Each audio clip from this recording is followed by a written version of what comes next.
¿Y si tu pasado, presente y futuro estuviesen ocurriendo al mismo tiempo? ¿Y si todos los momentos de tu vida, fotograma a fotograma, ya estuviesen impresos sobre la película de tu existencia? Imagina que pudieses ver esa película y así prever lo que te va a suceder. Dune es la historia de un Mesías que descubre que no solo puede ver la película de su vida, sino todas las posibles películas que parten desde el momento presente. Dicho de otro modo, este Mesías tiene la capacidad de decidir su futuro, aunque paradójicamente ya esté escrito. Esto hay que entenderlo como una serie numérica, donde conocemos las cifras pasadas, pero en función del siguiente número a aparecer, la serie puede distribuirse de infinitas maneras. Este es uno de los temas sobre los que pivota Dune, una historia de ciencia ficción y fantasía que no solo pone sobre la mesa conceptos como la presencia y el determinismo, sino que se aleja del tan quemado camino del héroe para contar una aventura brutal que influye en todos los que vinieron tras ella. En este análisis en profundidad vamos a desgranar todas las escenas de las dos películas de Denis Villeneuve para encontrar patrones de significado y explicar su desarrollo y desenlace en orden cronológico, para que además sirva de resumen donde unificar las dos historias. De hecho, este vídeo lo podrías interpretar como un gran resumen de la historia de Dune parte 1 y parte 2. Progresivamente durante el vídeo también vamos a descubrir los 5 puntos principales sobre los que se desarrolla, donde el primero de ellos, que ya se desveló al comienzo, es el del destino indeterminado. Verás que a lo largo del vídeo estos símbolos aparecerán en la pantalla y aunque yo no les haga una mención, podrás entender que de lo que estoy hablando está relacionado con ese concepto. Para empezar hay que señalar algo importante que seguramente sepas. Dune es una adaptación de un libro en concreto, lo cual quiere decir que los hechos acontecidos en las páginas escritas por Frank Herbert pueden adaptarse o no a lo que vemos en pantalla. Mientras que Dune parte 1 se ajusta bastante bien a la novela y se limita a omitir algunos momentos y personajes, la parte 2 se desvía hasta su desenlace, creando así dos tramas paralelas que el lector podrá ver con claridad. Esto no es algo necesariamente malo. Una adaptación pésima puede ser una película increíble y viceversa. Una adaptación fiel puede convertirse en una película muy mala, pero este no es el caso. La adaptación respeta y muestra en general un cariño sincero por la obra original. Sin embargo, es una historia muy difícil de adaptar por la cantidad de información que se muestra ante nosotros sin una explicación aparente. Por eso, me apoyaré en la novela para explicar lo que la película no hace de una manera literal. Esto no quiere decir que este vídeo vaya a ser una comparación entre las dos cosas, pero el libro, por su naturaleza, debe estar presente aquí. Pero aunque puedo lamentar que algunas cosas hayan cambiado, y reconozca que soy más fan del libro que de la película, lo que esperaba ver en el cine no debe en ningún caso ofuscar el análisis que vamos a desarrollar. Así que sin más preámbulos, imagina las dunas del desierto, ponte cómodo, y vamos a empezar con Dune, parte 1.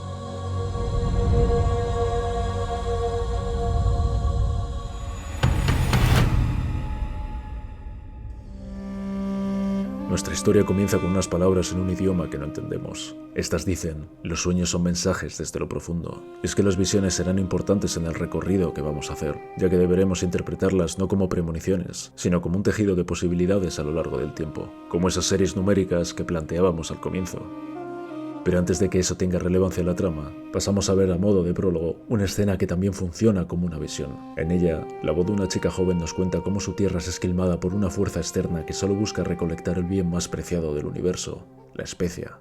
Algo que ha hecho esa fuerza más rica que el propio emperador de este universo. Fíjate cómo su maquinaria tiene el aspecto de garrapatas, donde unas pequeñas patas levantan la arena para absorber la sustancia en suspensión. Incluso sus naves parecen este tipo de parásitos cuando están totalmente llenos de sangre. Estos extranjeros, llamados Harkonnen, proceden de otro planeta llamado Giedi Prime y llevan décadas en Arrakis, el planeta de la narradora y sus semejantes. Desde entonces, ellos luchan por proteger su territorio, pero un día, sin previo aviso, los Harkonnen abandonan el planeta ordenados por un decreto imperial. En esta parte, que podría ser un pasado o un futuro de esta historia, merece la pena fijarse en el primer humano de quien vemos el rostro. Este hombre, de quien más tarde descubriremos que se llama Jamis, es la representación de este concepto no lineal del tiempo, así que merece la pena acordarnos de él. Pero hay algo mucho más importante que concierne a esta versión cinematográfica, con más relevancia que en el libro. Esta historia la cuentan las mujeres. Ya con el comienzo se hace una declaración de intenciones. Este es el segundo gran concepto de este Dune de Villeneuve, y es que las mujeres tomarán progresivamente el rol dominante, ya sea desde una posición de poder o desde la manipulación de los que ya la tienen. Paul Atreides, el joven protagonista de esta historia, despierta tras ver el título de la película, como si se tratase de una mirada a un sol deslumbrante, donde los tonos naranjas y los destellos solares se mezclan sobre una retina que debe acostumbrarse a ellos. Se encuentra en Caladan, un planeta repleto de agua y vegetación, donde el contraste con Arrakis, el planeta desértico que acabamos de ver antes, es evidente. Es un tiempo distante de nuestra era, miles de años en el futuro. El joven Paul desayuna con su madre ante la llegada de una comitiva imperial. Ella percibe que su hijo ha vuelto a tener visiones, sueños, y una imagen de la joven chica con la que abría la historia vuelve a su mente, dando a entender que lo que vimos al comienzo podría o no pertenecer al pasado. La madre, Jessica, ha entrenado a su hijo para que sea capaz de ordenar a los demás acciones con el uso de una voz especial. Aunque él es reticente a practicar en ese momento, ella insiste, puesto que quiere que su hijo aprenda a hacerlo en cualquier situación. En la sala donde desayunan hay un cuadro del abuelo de Paul, vestido como si fuese un torero, así como una figura donde literalmente un hombre torea un toro. La familia de Paul es leal y respetuosa, pero tiende a ser cegada por estos atributos, que en última instancia les llevan a actitudes frías y autoritarias. Esta representación del abuelo no está aquí por casualidad. Por eso, cada vez que aparecen estos símbolos o alusiones al abuelo, se está haciendo alusión al orgullo que les lleva a la perdición. Paul, quien reniega de sus sueños ante su madre, vuelve a ver el rostro de aquella chica en el desierto mientras investiga acerca del planeta al que pronto será enviado él y toda su familia, Arrakis.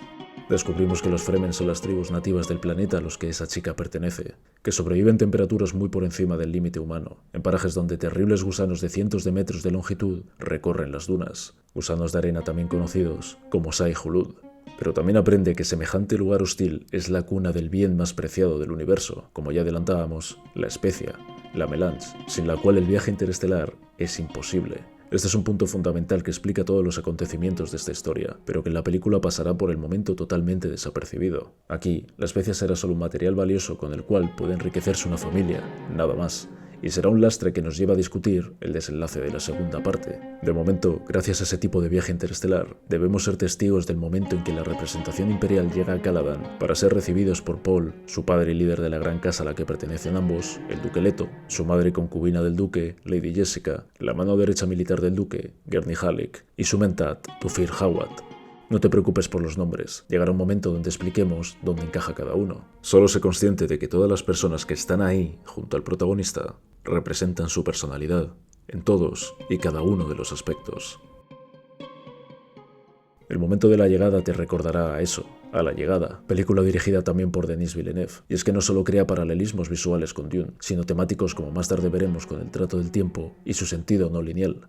De la nave baja un heraldo seguido de una representación de la corte imperial, del gremio de navegantes que controla los viajes interestelares y una hermana Bene Gesserit que inmediatamente despierta la incertidumbre de Lady Jessica. De estas Bene Gesserit también hablaremos un poco después. Fíjate que salvo el heraldo, nadie muestra su verdadero rostro. Lo velado, la conspiración y la intriga son la constante. Pero va más allá de eso. En el caso de los representantes del gremio de navegantes, sus escafandras teñidas de naranja nos dan una pista de lo que hay en su interior, gas de especia.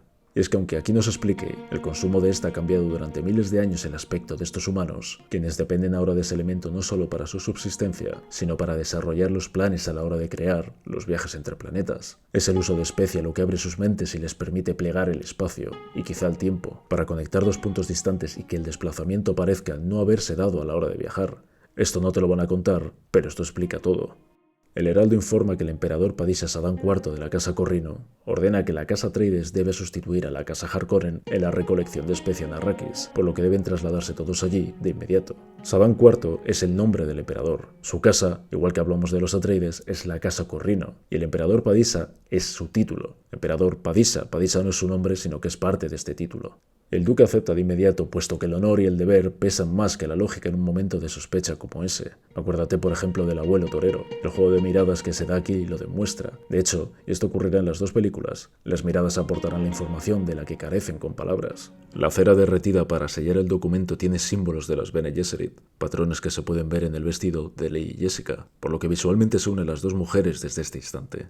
Del mismo modo, el hecho de que sea la anciana la que pone la cera derretida sobre el documento da a entender lo importante que es esta hermandad en la política de este universo. El duque sella la orden y pregunta si ya está todo, a lo cual el heraldo responde que sí, todo está hecho, como un juego de palabras con doble sentido. No solo ha sellado la orden, sino que ha sellado su destino, y eso no puede cambiar. De hecho, el destino predeterminado será un tema del que partir en esta historia, y digo partir porque pronto comenzaremos a ponerlo en duda. El determinismo como tal no existe en Dune.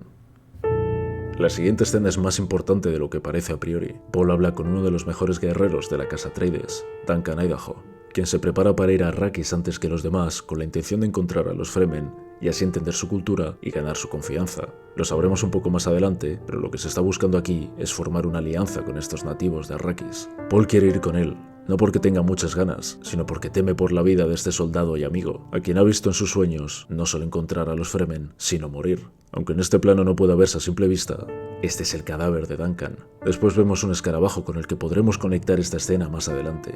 Como es de esperar, Idaho se niega a que él vaya con él, pero nos deja una frase a la que debemos prestar atención. Los sueños hacen buenas historias, pero todo lo importante sucede mientras estamos despiertos. Dicho de otra manera, las visiones no importan hasta que llega el momento de materializarlas. Lo que Paul piensa que es el futuro no tiene por qué serlo. Paul camina hacia lo que parece el cementerio de su familia, donde su padre observa la lápida del abuelo. La piedra, decorada en relieve, muestra la escena de un hombre luchando contra un toro. El aspecto de esta, la cultura Atreides en general, la arquitectura, los paisajes, el toro, el orgullo, todo recuerda al Mediterráneo de la época clásica, donde el agua y el viento se enfrentaban al desierto y la arena, que esperaba mucho más al sur. En esta escena, el duque Leto explica a su hijo cómo deberán ser capaces de dominar esos elementos una vez lleguen a Arrakis, algo que él denomina como el poder del desierto. Esta escena vuelve a pivotar sobre la idea de un futuro no escrito. De hecho, el padre asegura que querrá su hijo tome la decisión que tome a la hora de heredar el liderazgo de los Atreides, representado visualmente por el anillo ducal. Asegura que un hombre destinado a liderar es el que responde a la llamada de ese liderazgo, no el que lo busca, y que Paul encontrará su camino igual que lo hizo él. Es más, Leto, quien quería ser piloto, vuelve a rechazar la imagen del abuelo aquí. De una manera no tan velada, la historia nos quiere dejar claro que el estigma de los Atreides es lo que les hace fuertes. El orgullo, el honor, son atributos destinados a llevarles a la caída. De hecho, a pesar de que el duque está seguro de que el emperador y los Harkonnen traman algo, como menciona en esta escena, él cumple con su deber, con todas las consecuencias. ¿Recuerdas cuando Jessica quería que Paul usara la voz durante el desayuno? En la siguiente escena, Gurney Halleck, el maestro de armas, obliga a Paul a entrenar el combate con armas blancas, aunque a este no le apetezca en ese momento, aunque no tenga ganas. Todos alrededor del protagonista quieren que éste esté preparado para lo que viene. El entrenamiento explica de manera visual el funcionamiento de los escudos de combate. Todo aquello que se aproxima hacia el objetivo a demasiada velocidad es detenido por una barrera azul, pero cuando lo hace con suficiente lentitud, el color rojo indica la entrada del objeto, en este caso una espada. Así, el arte de la lucha con cuchillos es diferente del que podríamos esperar. Hay dos detalles que merece la pena recordar de esta escena. El primero es que Paul reconoce los pasos de Halleck cuando éste entra en la escena sin necesidad de mirarle. El segundo es que el combate finaliza con Paul rendiendo a Halleck sobre el suelo, con el cuchillo apuntando a su cuello, pero sin saber que su rival mantiene otro apuntando a su costado. Ambos habrían perecido en una lucha real, en ese escenario, y Paul interiorizará esto hasta el final de la segunda película. Recuérdalo, porque luego volveremos aquí. Ya conocemos la casa Atreides. Ahora pasamos a conocer brevemente a los enemigos de estos, los Harkonnen. La escena nos lleva a su planeta, Giedi Prime, donde la bestia Ravan ha llegado tras abandonar a Arrakis y visita a su tío, varón y líder de los Harkonnen. Junto a ellos está el mentat de esta casa, Peter DeVries, quien crea un paralelismo con el mentat de los Atreides, Tufir Hawat, pero más tarde hablaremos de ellos. Toda la estética del lugar es oscura, ambigua, donde la noche parece ser parte de la personalidad de quienes viven allí. Nadie tiene pelo, todos lucen una piel pálida e enfermiza que recalca la idea de que por generaciones han vivido en la sombra. Ravan está sumamente enfadado por la orden del emperador, no entiende por qué han tenido que abandonar a Arrakis, pero el mentat Peter le pregunta si está seguro de que eso es algo bueno para los Atreides, y el tío, el varón, le pregunta a sí mismo que cuando un regalo no es un regalo, una pregunta que se responde por sí sola. El varón define al emperador como celoso y peligroso, pero está dispuesto a colaborar con él por propio interés. De vuelta en Caladan, también en medio de la noche, para que entendamos que nos enfrentamos a algo secreto, y dentro del juego oscuro al que pertenecen los Harkonnen, llega en nave un grupo de mujeres de la hermandad Bene Gesserit. Jessica las recibe vestida de la manera más sobria posible, en contraste a sus escenas anteriores, guardando la compostura ante algo que le preocupa profundamente. Va a despertar a Paul, quien soñaba con la chica del desierto, y la lleva ante la líder de estas mujeres. Antes de pasar a la sala donde ésta se encuentra, el Dr. Yue comprueba que el joven se encuentra bien, una comprobación que invita a pensar que Paul está a punto de someterse a algún tipo de prueba, y así será. En la sala le espera la reverenda madre Gaius Helen Mohiam, con el beneplácito de su madre, de Jessica. El lugar, encabezado por la cabeza del toro que mató al abuelo de Paul, atestigua y adelanta que éste deberá hacer frente a su orgullo de algún modo. La mujer usa la voz en Paul para que éste se acerque y se arrodille ante ella, incapaz de negarse, herido también al comprobar que ella le trata a él y a su madre como gente por debajo de su estatus social. Pero es que Paul aún no sabe que las Bene Gesserit están, no solo por encima de él y su casa, sino de todos los demás en el universo conocido. La mujer pide a Paul que meta la mano en una caja hueca, algo con lo que su madre está de acuerdo. De hecho, ella vigila la entrada de la sala y ocurra lo que ocurra dentro, nadie llegará a auxiliar a Paul. Este introduce su mano y la reverenda madre apunta con una aguja en el cuello del joven. Con este artefacto, un objeto envenenado que mata instantáneamente al que es herido por él, se da por iniciada la prueba del Gom-Jabbar. Para superarla, Paul debe mantener la mano dentro de la caja hasta que ella crea conveniente, sin importar el dolor que vaya a experimentar. Si saca la mano, ella clavará la aguja y él morirá. Y es que es dolor lo que se encuentra en su interior, y Paul lo soporta bajo un profundo dolor psicológico que le hace pensar que la mano se está abrasando, cuando en realidad acabará por salir intacta cuando la saque.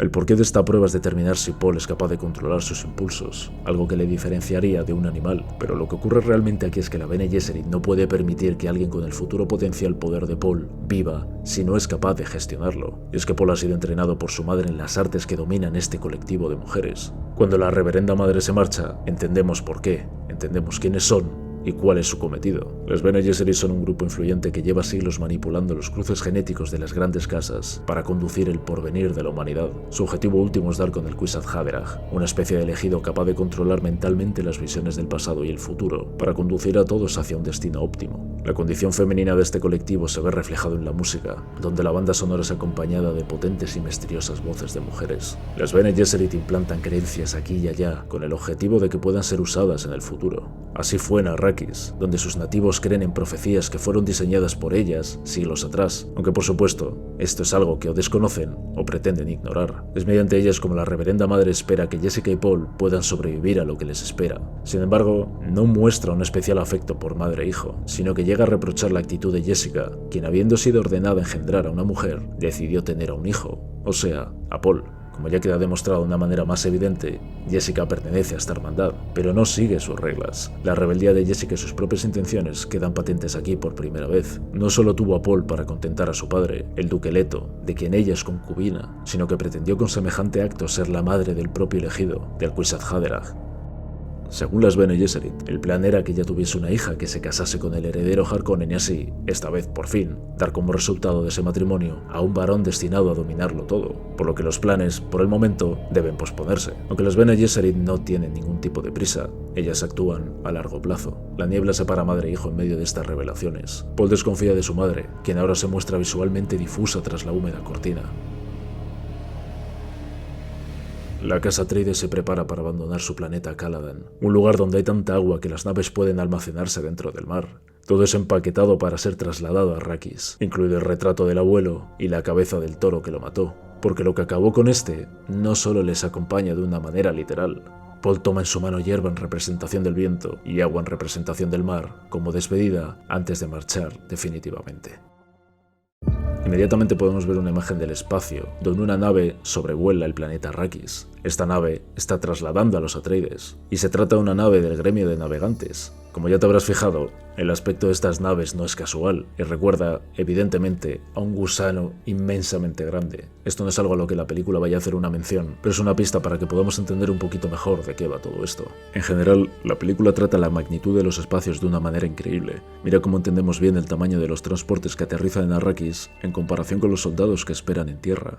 Esto es una constante en las dos películas y sirve para que entendamos qué tamaño tiene cada elemento que puede resultar nuevo para el espectador. Los soldados activan sus escudos. Nada es seguro en la llegada. Gurney Halleck lee algún pasaje de la Biblia católica naranja, un compendio de textos religiosos en este universo. La arena entra una vez se abre la compuerta y él hace mención a una de sus oraciones, alterando las palabras originales. De hecho, será frecuente escucharle hacer alusiones a diferentes pasajes de la misma manera de aquí en adelante. Una gaita da la entrada a la familia Atreides, instrumento asociado a la cultura celta y que choca de lleno con el árido paraje donde ahora se pierden sus notas. Esto recalca que ellos no pertenecen a este lugar, están fuera de su elemento. A lo lejos, ciudadanos observan toda la escena. Algunas mujeres gritan las palabras Lisan al-Gaib, es decir, la voz de otro mundo. Es el apelativo que los nativos del planeta usan para el Mesías que llegará para salvarles. La profecía que las Bene Gesserit integraron en esas sociedades siglos atrás. Sobre esta profecía girará el papel de Jessica y Paul en el planeta, como pronto veremos. Todos son recibidos por el Mentat, Tufir Hawat, quien llevaba un tiempo en el planeta para verificar la seguridad de este.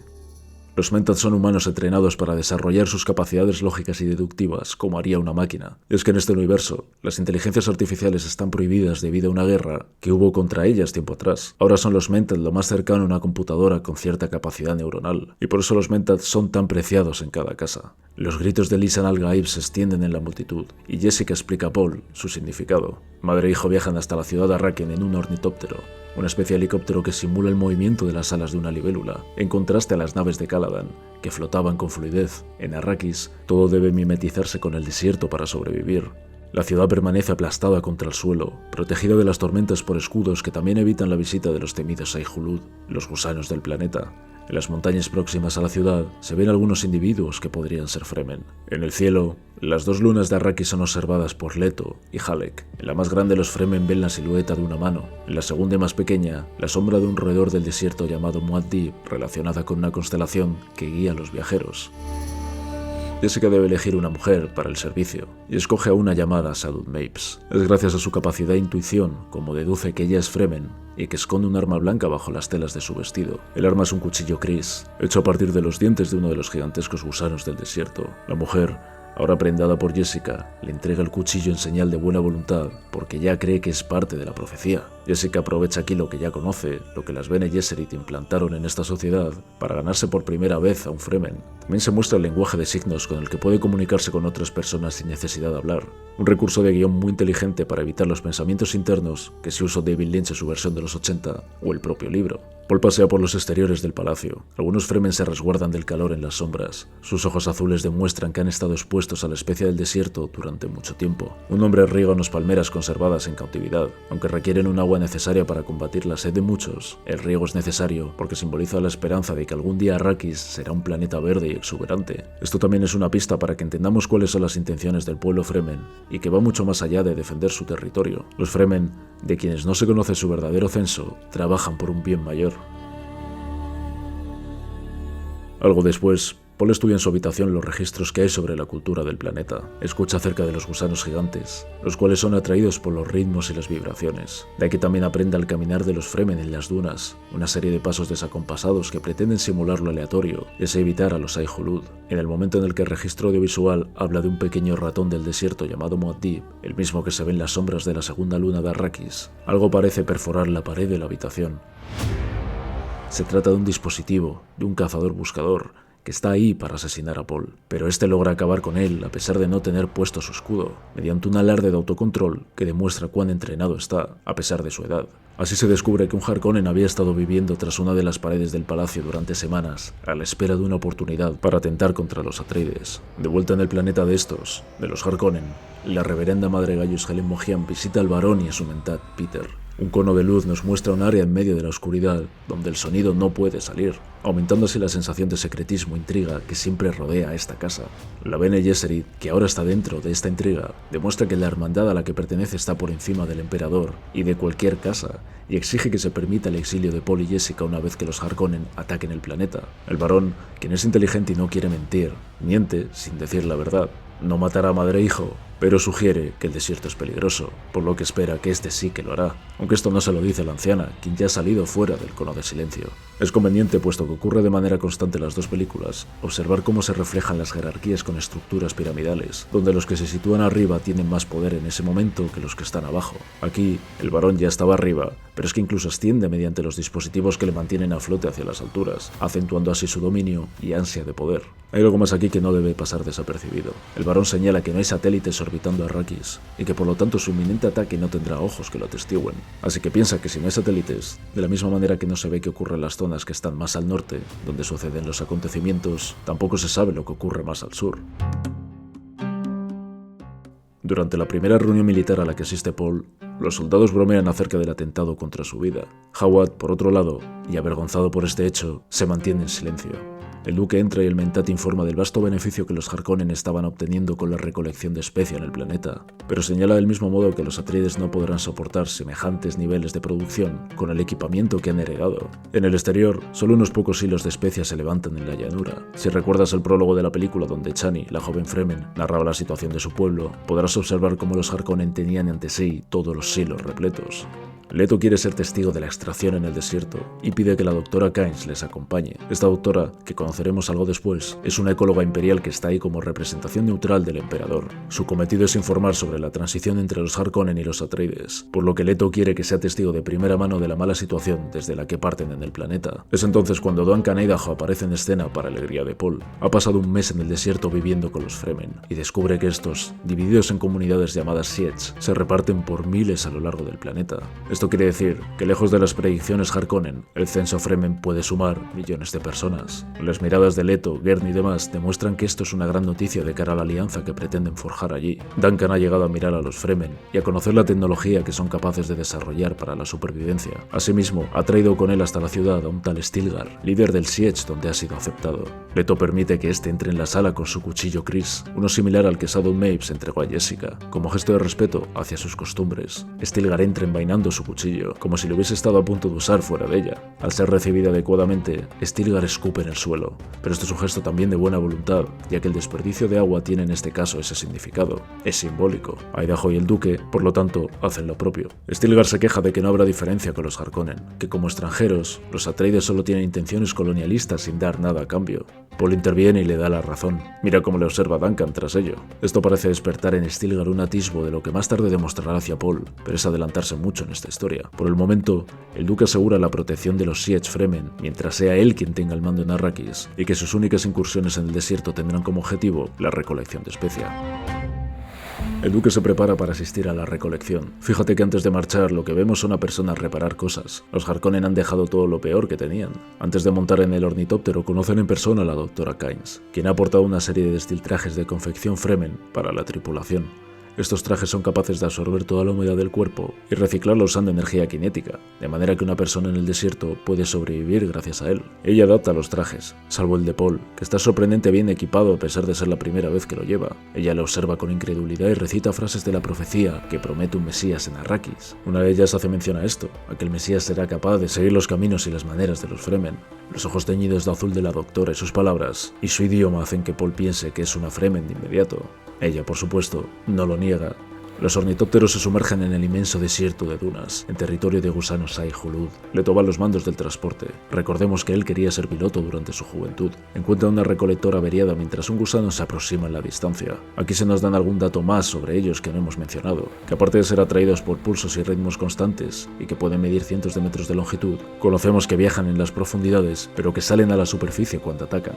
Al parecer, las recolectoras son transportadas a su vez por una especie de globos de gas que las suspenden en el aire, moviéndose así con velocidad y estando a salvo de los gusanos. Pero cuando una de estas acude en su ayuda, también falla en uno de los enganches, por lo que los visitantes deben acudir al rescate de los trabajadores. El ornitóptero aterriza y Paul pisa la arena del desierto por primera vez mientras evacúan la recolectora. Él la toma entre sus manos. En Caladan tomó la hierba y el agua, y aquí debe tomar la arena. Recuerda las palabras de Leto: el poder del viento, el poder del mar, y aquí el poder del desierto. La especia destella entre los granos y es levantada cuando el gusano se aproxima. Paul respira la melange y entra en un estado de conciencia alterado, donde escucha las palabras Kwisatz Haderach, el término con el que las Bene Gesserit definen a su propio elegido. Aunque este momento es más complejo de lo que aquí parece, y esto es algo que sabremos un poco después, Gurney saca a Paul de allí y le mete en la nave, mientras Leto deja claro que lo importante son las vidas de los que allí se encuentran y que la especia recolectada es prescindible. Kain, por supuesto, se sorprende al escucharle. Por otro lado, a Leto le interesa que ella lo oiga. La arena tiembla ante el peligro del Shai-Hulud que se aproxima y todos son rescatados al límite. El gusano, del que solo vemos su boca, traga la recolectora y hace desaparecer todo lo que había sobre la tierra, como un torbellino en el agua. Una vez a salvo, Leto deja claras sus quejas ante Kynes, quien aunque ya simpatiza con los Atreides, se muestra fría y neutral dentro de su papel. No obstante, le dice a Leto que cuide de su familia, porque ella también es consciente del peligro que pronto van a afrontar. El Dr. Yue comprueba que Paul está bien, y este reconoce a su madre que lo que le sucedió con la cosechadora no fue una alergia a la especia ni nada parecido, sino que tuvo una serie de visiones confusas y otras más claras. En las confusas vemos a la joven Fremen del desierto caminando junto a él. Primero le besa y luego le asesina con un cuchillo Chris. En las visiones claras un cuchillo igual reposa ante su madre, quien tiene el rostro lleno de caracteres del idioma Fremen y sostiene a un bebé entre sus brazos. Paul ha visto, poco después de que su madre lo sepa, que ésta está embarazada. En otro planeta, Salusa Secundus, lugar originario en su momento de la casa del emperador, las tropas de élite de este están celebrando un ritual previo a una batalla. La sangre de hombres sacrificados se mezcla con el agua de lluvia y es usada para marcar las frentes de los soldados. El líder de estos Sardaukar, como son llamados, conversa con el mentat del barón Harkonnen, Peter, acerca del envío de 3 legiones a Arrakis para apoyar el ataque contra los Atreides. Los Sardaukar aceptan las órdenes del emperador, sean cuales sean, y estas confirman su implicación en el complot. Aunque no se hable de ellos en profundidad, con los Sardaukar se desvela el tercer concepto de la historia, la evolución por adaptación. Los Sardaukar son reclutados en mundos conquistados y sometidos por el Imperio, entrenados en condiciones extremadamente duras para convertirse en guerreros excepcionalmente hábiles y sumisos. Los Sardaukar se utilizan principalmente como fuerzas de choque para imponer el poder imperial en lugares donde la resistencia es fuerte. El emplazamiento donde se encuentran, Salusa Secundus, es un planeta hostil donde la vida es extremadamente dura. Este entorno inhóspito ha moldeado la evolución y la adaptación de sus habitantes de una manera significativa, pero quizá esto ya empieza a sonarte a algo que se está planteando en otro lugar de la galaxia, en Arrakis. Fíjate en estos 3 puntos: selección natural, especialización y el fanatismo. Para empezar, al igual que la teoría de la evolución por selección natural, los habitantes de Salusa Secundus han tenido que adaptarse a las condiciones extremas de su entorno. Los individuos más aptos y resistentes son seleccionados para el servicio en los Sardaukar. Estos están altamente especializados en tácticas de combate y estrategias militares, lo que les permite sobrevivir y prosperar en los campos de batalla más desafiantes. Y la lealtad de estos por el emperador del universo también puede entenderse como una forma de adaptación y les hace funcionar como un todo. ¿Te suena de algo todo esto? La fuerza más letal del universo tiene las mismas características que otra fuerza oculta, la de los Fremen, algo que ya se va dejando entrever en el planeta desértico.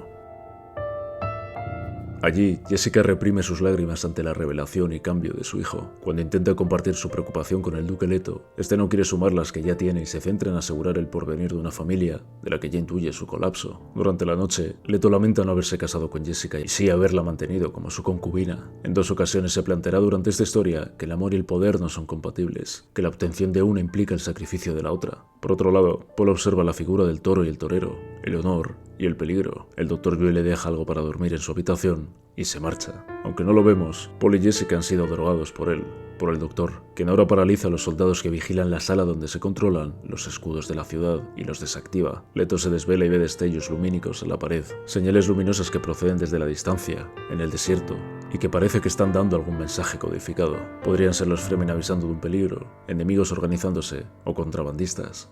El duque camina fuera de la habitación hasta que encuentra a Sadok Mapes, la sirviente Fremen, apuñalada antes de que pudiese dar la alarma. Entonces un dardo tranquilizante alcanza a Leto. Fíjate cómo el escudo frena el proyectil, pero este mantiene su trayectoria y posición hasta que se desacelera y lo traspasa. El Dr. Yue reconoce ante un duque que no puede moverse que está pagando con ese acto la libertad de su mujer, ahora en manos de los Harkonnen. Entonces toma el anillo ducal para entregárselo a Paul si logra ayudarle a escapar junto a su madre. A cambio implanta una muela falsa en la boca de Leto que si este muerde explotará y esparcirá una nube de gas mortal alrededor. La intención de Yue aquí es que el duque tenga la oportunidad de matar al barón Harkonnen cuando le sea entregado. Y es que sus esperanzas por recuperar a su mujer son pocas. Busca una posible solución sostenida por la esperanza, pero reafirmada por la venganza. Por otro lado, Gurney Halleck y los soldados Atreides salen al exterior justo en el momento en que comienza un bombardeo sobre la ciudad y las posiciones clave. En el firmamento se ve una nave en forma de gusano de la cofradía, del gremio de navegantes, lo cual acaba de decir que alguien ha llegado desde un lugar lejano.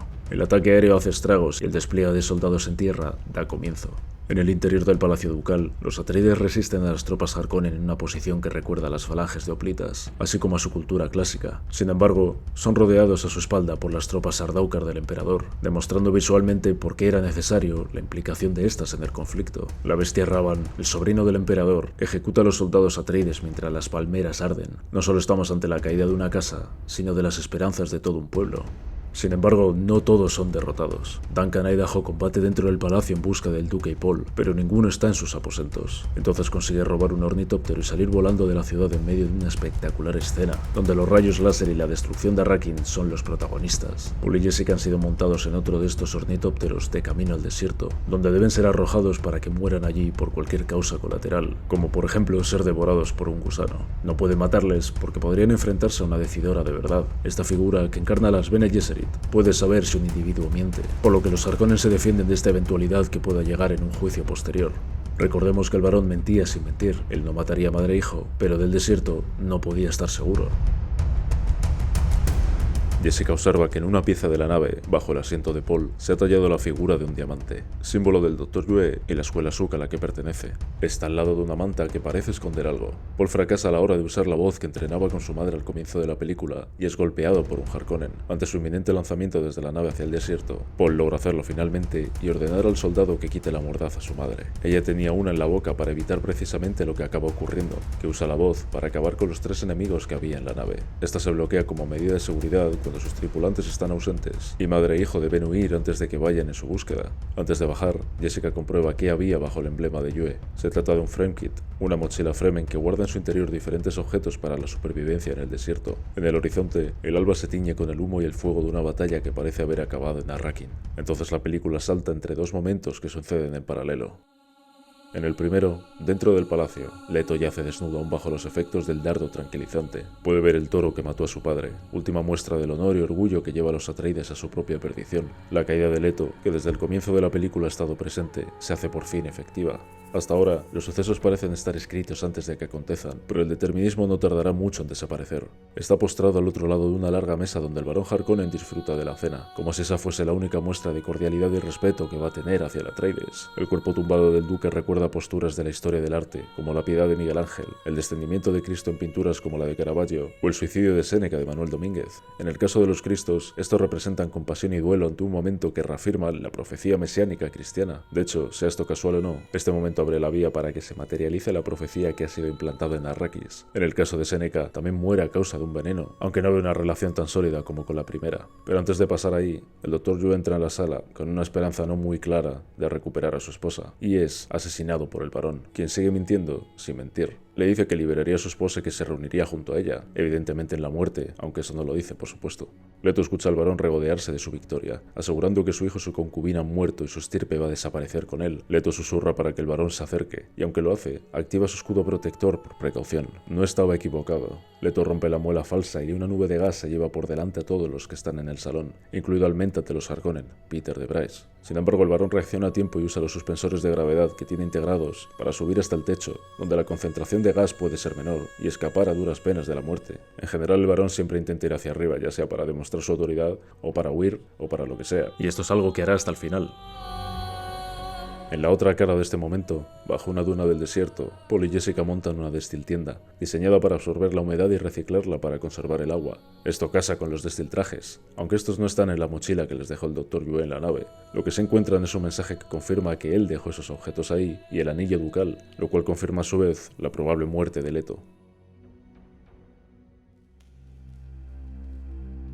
La concentración de especia dentro de la tienda vuelve a afectar a Paul, quien comienza a tener visiones donde ve a la chica Fremen, su propia muerte y una guerra santa en su nombre que arrasa todo el universo. Las imágenes que son confusas, tanto en las visiones de la cosechadora de especia como en estas y las que vendrán después, están teñidas de un intenso color anaranjado, quizá inspirado en la melange y filtrado por la intensidad de color de esta.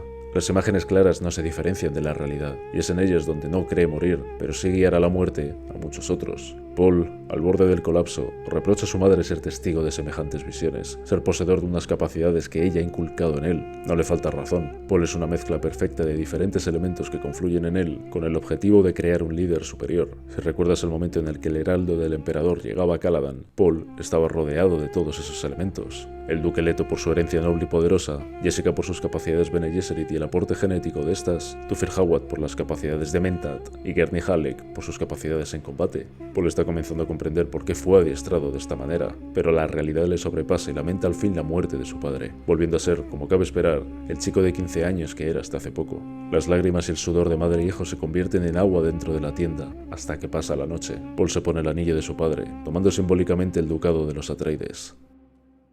En la arena, un Muad'Dib, el ratón que Paul vio mientras estudiaba la cultura de Arrakis y que está simbolizado en la luna pequeña del planeta, recorre la duna. Recoge las gotas de sudor de su propia piel para aprovecharlas y beberlas, algo a lo que hará referencia un personaje después. Más allá, un ornitóptero llega hasta donde se encuentran, pero Paul enseguida reconoce el vuelo de este, lo pilota Duncan Idaho. Cuando baja de la nave besa su mano. Es la primera persona en arrodillarse ante él y reconocerle como duque, como líder. No solo ha venido él, la doctora Kynes también. Él la encontró fuera de los muros de la ciudad, donde ella reconoció de manera velada su conocimiento acerca del ataque Harkonnen. Como representación imperial, no debía actuar, pero su empatía hacia los Atreides, en especial a la figura de Paul, le hace seguir a Duncan y ayudarles, poniendo así su vida en peligro. De hecho, les lleva hasta una estación ecológica que pretendía destinarse a la terraformación del planeta antes de que la especie fuese descubierta y cambiara el mapa político para siempre. El gran espacio que debería estar lleno de agua es un vacío seco que contrasta con lo que debería ser. Allí los Fremen dan destiltrajes a Paul y Jessica bajo las órdenes de Kynes, a quien llaman Liet, un apelativo referido a líderes Fremen, aunque Paul sospecha de ella, esta no reconoce abiertamente que en realidad se trata de una figura importante para la comunidad autóctona. En ese lugar vemos por primera vez plantas, al margen de las palmeras antes vistas, conservadas mediante ingenios que aprovechan la humedad. El verde destaca con una intensidad casi artificial ante nuestros ojos. Paul coge un puñado de arena y deja que la arena se cuele entre sus dedos, mientras recuerda a Kynes que las demás casas del Landsraad, término por el que se conoce al conjunto de las mismas, temen que les suceda lo mismo que a los Atreides. Aquí menciona por primera vez su intención de liderar a los Fremen como el Lisan al-Gaib, el Mesías, el Mahdi que les llevará al paraíso según las profecías inculcadas cientos de años atrás por las Bene Gesserit. También menciona a la hija del emperador, con quien pretenderá casarse para así tomar el propio poder de este en un momento dado. Jessica, casi diciéndoselo a sí misma, ordena a Paul que vaya más despacio a la hora de dar pasos hacia lo que ella espera que sea el Kwisatz Haderach. Kynes, aunque ya cree en él, intenta hacerle entrar en razón, pero es inútil. Él conoce gracias a sus capacidades datos sobre ella que no debería. Y recuerda esto porque tanto la reacción de Jessica como el uso de información relativa al interlocutor es algo que también sucederá en el futuro a la hora de manipular a los Fremen. En otra parte de ese lugar, un grupo de estos comparten su saliva para que sea reciclada como café, pero una nave Sardaukar les encuentra y mantienen un enfrentamiento, donde les matan. Idaho, quien vigila la entrada de la sala donde está Cain y compañía, toma un escarabajo entre sus dedos antes de que los Sardaukar lleguen también hasta él. Aunque lucha bien, incluso por encima de esas tropas de élite, acaba siendo asesinado. Ahora es cuando hay que volver a la primera conversación de Duncan y Paul en Caladan, cuando el segundo temía la muerte del primero, y pudimos ver en un plano donde Duncan ya yacía muerto y el escarabajo caminaba ante él. Es otro momento que invita a pensar en el determinismo, que todo está escrito, pero aún queda por delante el momento clave. Duncan consigue con su sacrificio ganar tiempo para que los demás huyan. Cain se separa de Paul y Jessica tras reconocer que es una Fremen definitivamente. Fuera, usa un martillador de arena para que sus ritmos atraigan a un gusano gigante. Despliega los garfios ante su llegada con alguna intención que aún desconocemos, pero antes de que ocurra es atravesada por la cuchilla de un Sardaukar, que le recuerda que su muerte se debe a la traición que acaba de cometer hacia el emperador. Ella rechaza la idea de servir a nadie, sino que se debe únicamente al Shai-Hulud, al gusano. Entonces golpea en la arena para seguir atrayéndole, quien finalmente devora a la doctora y a los Sardaukar. El emplazamiento del martillador y los golpes con el puño ocurren sobre un tambor de arena, zonas propicias para que el sonido se distribuya en la distancia y así atraiga a los gusanos. Por otro lado, Paul y Jessica escapan en un ornitóptero de los Sardaukar metiéndose en una inmensa tormenta. Según el consejo de Kynes, si ascienden lo suficiente podrán atravesarla sin problema, pero la persecución de otras naves les obliga a entrar de lleno. Jessica recita el mantra Bene Gesserit, la letanía sobre el miedo, pero Paul, por otro lado, afronta el momento con visiones donde ve a un hombre hablarle sobre el misterio de la vida como algo a experimentar, no a resolver. Ese hombre es el mismo que vimos en el prólogo de la película, un Fremen llamado Jamis, que parece enseñar a Paul lecciones en el desierto. Incluso despliega unos garfios en forma de gancho, como los que la doctora Kynes tenía cuando llamó al gusano. La nave logra ascender y mantener su trayectoria, pero antes de salir de la tormenta pierde sus alas y se abalanza contra la arena. Paul y Jessica, quienes no sufren daños tras el accidente más o menos controlado, corren hacia una formación rocosa sabiendas de que un gusano podría llegar ante ellos en cualquier momento, y solo allí estarán a salvo de él. Cuando llegan se visten con los destiltrajes que les dieron antes. Jessica observa a su hijo ante el cambio que está dando, mira con qué cara se fija en él, y es que su hijo no solo se está cambiando de ropa, ya no es su hijo, ahora es el duque la esperanza por la que ella internamente ha estado luchando desde que decidió que engendraría un varón, y no a una mujer. En el palacio de Arrakeen, el barón Harkonnen es informado por su sobrino Raban de que Paul y Jessica han sido perdidos en la tormenta, pero que eso les puede dar por muertos con seguridad. Ahora Raban tiene vía libre para explotar la tierra y matar a tantos Fremen como sea necesario. Aunque yo estoy evitando el libro en todo lo posible, en esta escena se da un problema que enlaza con la siguiente película que es conveniente mencionar. El barón no se conforma con un quizás. Si no hay cuerpos, dice, es que no están muertos. Pero lo relevante es que el permiso que le da Raban para explotar a Arrakis no es un premio o una consecuencia de su victoria, sino la preparación del terreno para un siguiente actor que entrará en escena más tarde. Lo que quiere el varón es que el pueblo odie a Raban y sea un salvador el que le sustituya. Veremos después cómo se resuelve esto en la película. El caminar por el desierto en busca de los Fremen y del Sietch, donde había sido aceptado Duncan, lleva a Paul a rescatar más visiones, donde la chica del desierto le muestra la guarida de un ratón Muad'Dib. Las voces se mezclan con las de una anciana, varias ancianas que le hablan desde el inconsciente y le dicen que busque a su guía en los Fremen. Este parece ser ese tal Jamis, que le dice a Paul que le enseñará los caminos del desierto. Con la puesta de sol, madre e hijo llegan a territorio de gusanos, por lo que deben caminar de la manera Fremen, arrítmica, para que sus pasos no atraigan a ningún Sai-Hulud.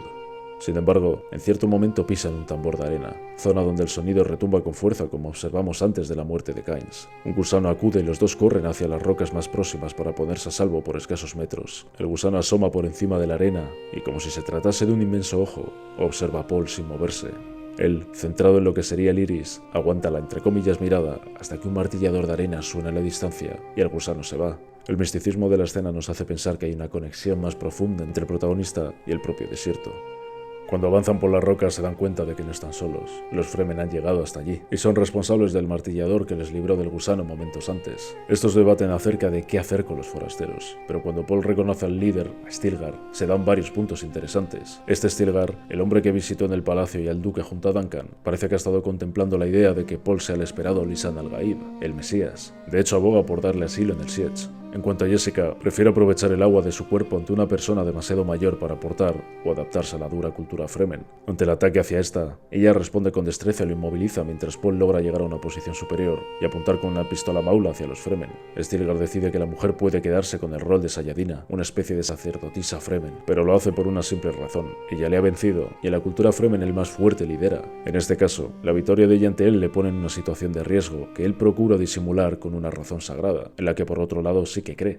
Sin embargo, otro de los integrantes del grupo no ignora este hecho e invoca la ley del Antal, por la cual se puede retar a muerte a otra persona para resolver una causa de justicia o venganza. En este momento se desvelan la identidad de dos personas que pertenecían a las visiones de Paul. Para empezar, la chica del desierto, llamada Chani, le observa con condescendencia y muy poco interés. La otra persona, quien invoca el Antal, es Jamis, el hombre que guiaría a Paul en los caminos del desierto. Sin embargo, el duelo que exige Jamis contra Jessica hace que Paul luche en su lugar y se dé la siguiente situación: o mata a Jamis o muere él. En cualquiera de los dos casos, las visiones no se cumplirían de la manera en que fueron vistas. De hecho, ahora se ve morir por Jamis en el duelo mientras las palabras Kwisatz Haderach se repiten ante él. Y aunque ahora mismo no entendemos si lo que está viendo es lo que está a punto de ocurrir, nos explica que lo que está viendo son diferentes posibilidades de cara al futuro. Chani, aunque intenta proteger su orgullo, da un cuchillo Chris a Paul para el combate y le asegura que Jamis le dará una muerte rápida.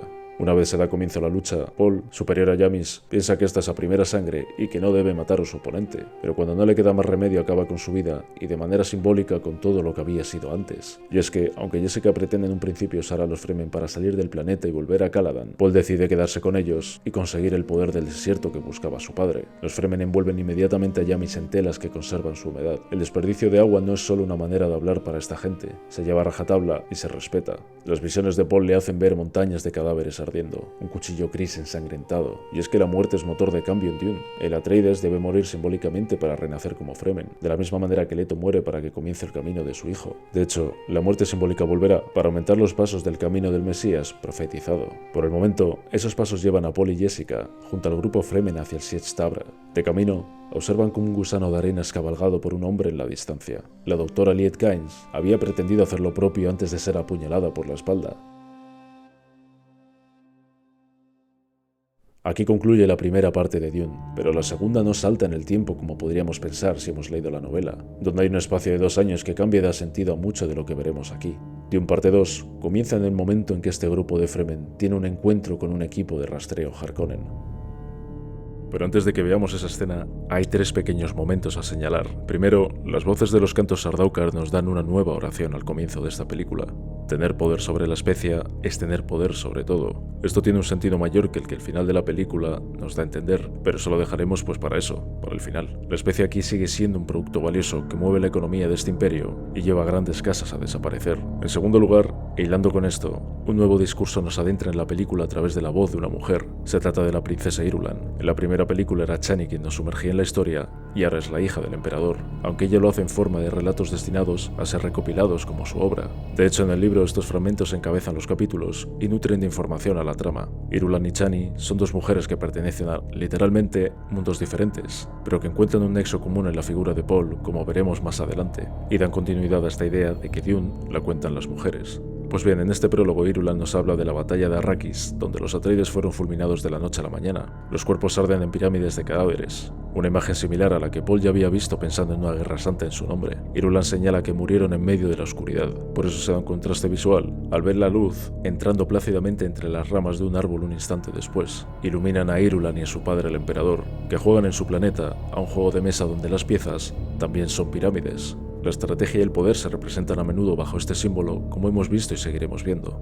Los Harkonnen celebran la recuperación de su mando en Arrakis, y el varón, a pesar de acabar de entregar ese rol a su sobrino Ravan, se encarga de ascender inmediatamente por encima de él y los demás para que sepas quién está al mando. Como tercer momento previo al comienzo vemos un embrión en formación. Es la hermana de Paul, creciendo en el vientre de Jessica. Una evolución acelerada que no solo explica el paso del tiempo, sino que adelanta algo sobre la naturaleza de esta. Porque en ese vientre está desarrollándose de una manera acelerada también la mente de quien la habita. Ahora sí, comenzando la película propiamente dicha y de vuelta a Arrakis, las dos lunas están a punto de eclipsar el sol, como detalle de entrada a esta parte 2. Harkonnen bajan de una nave en busca de los Fremen, y estos se preparan para recibirles. El cuerpo de Jamis descansa sobre la duna para que recordemos que esto ocurre inmediatamente después de la primera película. Paul y Jessica se esconden tras una formación rocosa, que los Harkonnen suben para esconderse de la llegada de un gusano. Un martillador de arena les ha alertado de ello. Sin embargo, arriba son emboscados y asesinados. Uno de ellos logra descender a tiempo y encuentra a madre e hijo, por lo que Paul debe enfrentarle de inmediato. Sin embargo, este es salvado por Jessica, quien mata a un segundo soldado con una piedra cuando este estaba a punto de disparar sobre su hijo. Este momento pone de relevancia el papel que desempeñará la mujer desde ahora y cambia el rol secundario que comenzaba a tomar antes. El eclipse de la escena teñía la imagen de unos colores mucho más anaranjados, que nos daban a entender que toda esta historia se sumerge con mayor intensidad en lo que es la especia y lo que esto significa para Dune. Cuando el enfrentamiento acaba, los Fremen saquean el cuerpo de los Harkonnen, de quien aprovechan hasta el agua de sus cuerpos. Aquí, más que antes, vemos lo relevante que es esta para su cultura. Stilgar lamenta que Jessica vomite ante lo que ve, aunque esto es algo extraño, ya que como Bene Gesserit debería ser totalmente capaz de controlar ese impulso. Pero este momento está aquí, igual que en la primera película teníamos lo del escupitajo, y aquí tendremos más adelante lo de la lágrima, algo que va a pasar un poco después. Chani da la enhorabuena a Paul, despertando a su manera interés por él, tras haberle visto hacer frente a dos situaciones de vida o muerte en poco tiempo. Un gusano devora todos los cadáveres después de que un martillador de arena sea colocado junto a ellos. Siempre que aparece uno, la tierra tiembla de una forma reconocible que nos adelanta su llegada como ocurría con las ondas de agua en Jurassic Park. Este recurso ya había sido usado, sin embargo, en la versión de Lynch del 84. Esto es solo anecdótico. No hablaré más en este vídeo de esa versión, dado que trata la historia de una manera diferente, y además Villeneuve ya dijo que no pretendía hacer un remake de ella. En la base de operaciones de los Harkonnen, Ravan comienza a dar muestras de su incompetencia a la hora de hacer frente al problema Fremen, esto es, al control del territorio donde ellos se encuentran. No solo quiere dominar el norte del planeta, sino todo en su conjunto, algo que por ahora parece imposible. Su ira ante la incapacidad de dominar a los que denomina como ratas le lleva a pagarlo con sus inferiores, quienes no están al tanto de su manera de llamar a los habitantes del desierto. De hecho, un compañero tiene que chivarle a otro que esas ratas son los Fremen. La llegada al Sietch Tabra por parte del grupo de Stilgar se da a través de una pasarela entre rocas, donde las sombras de los que allí vigilan llegan antes que sus cuerpos. El recibimiento no es agradable. Entre las paredes decoradas con escritos parecidos a la escritura cuneiforme de la civilización sumeria, los Fremen que allí se encuentran lamentan la muerte de Jamis y acusan a Paul y Jessica de ser espías Harkonnen. Sin embargo, algunos opinan que se trata del Mesías esperado. Desde este momento vemos la división Fremen a la hora de enfrentar sus creencias, algo que parece ser más propio de la cultura actual.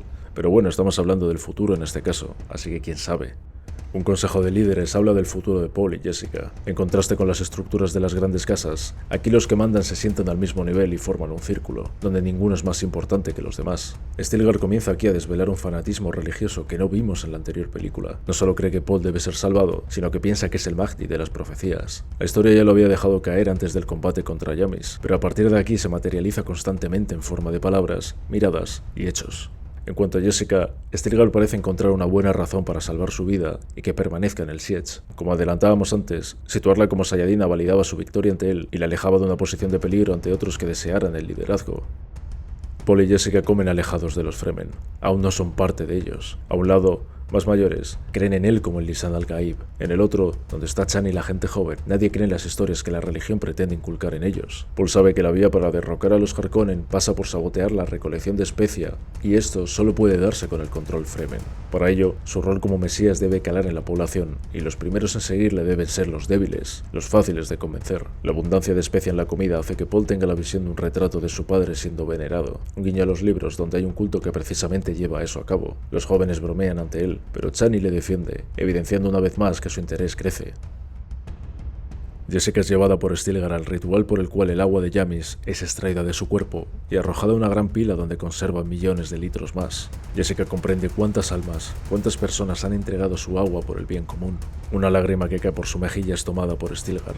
Ella debe recordar que nada se desperdicia, en este caso y de una manera visual, ni una sola gota. Y es que ese agua, junto a la conservada en otros miles de sietch como es a lo largo de Arrakis, está destinada a su terraformación. Con esto se abre el cuarto gran tema sobre el que gira la historia: la ecología. Pero hay que entender inmediatamente que la ecología de Dune no es tan amable como puede parecer. Lo que buscan los Fremen es hacer el mundo habitable para ellos. Para lograrlo, deben exterminar como consecuencia a los gusanos. Esto no se debe únicamente al peligro que conlleva su proximidad, sino algo que desvelaremos cuando llegue el momento. De hecho, toda la vida que hay en ese momento en Arrakis es susceptible de cambio y de desaparecer gracias a esto. El hecho de hacer un planeta más verde no significa necesariamente que sea más ecológico. Los Fremen, en paralelo a las Bene Gesserit en este sentido, tienen planes a largo plazo. Y es precisamente una de ellas, la que está en ese sietch, quien está muriendo y necesita un reemplazo. La llegada de Jessica y Paul se presta para Stilgar, por tanto, providencial. Jessica no puede negarse a tomar ese rol, pero enseguida entenderá que lo puede aprovechar. El ritual por el cual se convertirá en la Reverenda Madre se da dentro de una cueva, donde Jessica toma el denominado agua de vida, un líquido azul que le hace heredar los recuerdos de todas las Reverendas Madres que la precedieron. El líquido se mezcla con el feto que crece en su vientre, y la Reverenda Madre Ramallo enloquece cuando se da cuenta de ello. Si hubiese tenido un varón dentro, este habría muerto con seguridad. Aún así, las implicaciones de que haya otro individuo dentro de ella son imprevisibles. La mezcla del agua de vida y el bebé llevará a Jessica a un estado de conexión profunda con este, dado que las memorias también le han pasado. Por ello mantienen una comunicación madre-hija desde antes de que nazca, pero para ello primero Jessica debe superar la ingesta del líquido. Los creyentes rezan, pero los jóvenes bromean ante lo que ocurre en la cueva. La compañera de Chani dice que acaba de beber veneno, pis de gusano. Ambas cosas son más o menos ciertas, pero necesitamos tiempo para saber por qué.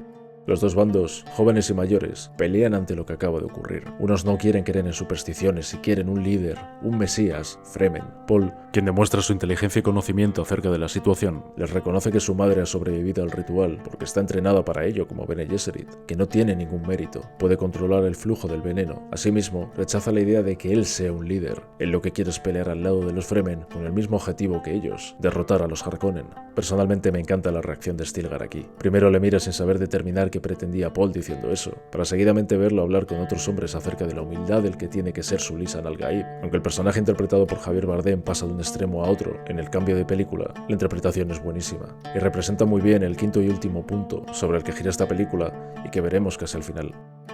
Jessica despierta con una visión mucho más clara del camino a seguir. Paul debe tomar el mismo veneno si quiere convertirse en Kwisatz Haderach, pero de la misma manera que antes era él quien planteaba la manipulación de los Fremen, ahora parece alejarse de esta idea para ganarse su respeto, siendo simplemente uno más. Esto no será del todo así, pero debemos creerlo por ahora. De hecho, es Jessica quien pronto verbaliza este deseo por hacer creer a los débiles primero, conversaciones que tiene con su hija, como un nuevo recurso de guión inteligente para meter pensamientos y que nosotros como espectadores podamos escucharlos. Mientras Paul demuestra sus capacidades, Jessica les irá dando un barniz de heroicidad y religión. Así el rol de manipulación lo mantiene Jessica y el de héroe lo mantiene Paul.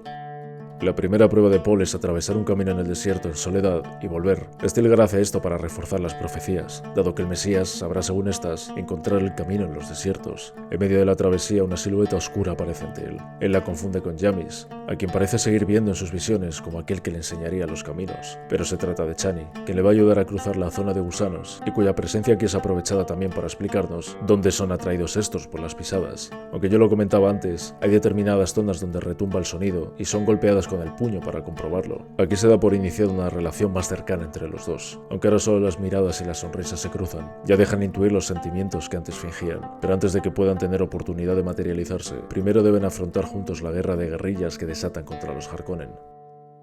Aquí, estos enfrentamientos se justifican por el ansia expansionista de Ravan, pero los Fremen en principio solo deberían centrarse en sus planes terraformadores del planeta.